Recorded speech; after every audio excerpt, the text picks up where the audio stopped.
अंतर्गत आरक्षण त्वरित लागू करा. अनुसूचित जाती संघटनांकडून जिल्हाधिकाऱ्यांना निवेदन.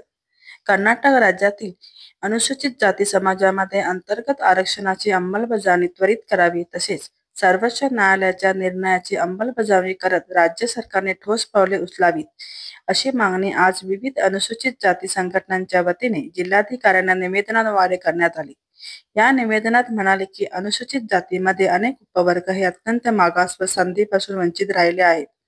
अशा घटकांना सामाजिक न्याय मिळावा यासाठी अंतर्गत आरक्षण गरजेचे आहे.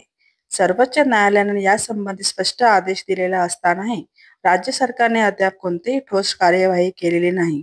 न्यायमूर्ती ए. सदाशिव आयोगाच्या शिफारशीच्या आधारे ही अंमलबजावणी करावी अशी मागणी यावेळी संघटनांनी केली. सामाजिक समतेसाठी हा निर्णय तातडीने लागू करणे आवश्यक असल्याचे त्यांनी नमूद केले. या आंदोलनात विविध अनुसूचित जाती समाजातील प्रतिनिधींनी सहभाग घेतला होता. जिल्हाधिकाऱ्यांनी निवेदन स्वीकारून योग्य त्या पातळीवर पाठपुरावा करण्याचे आश्वासन दिले.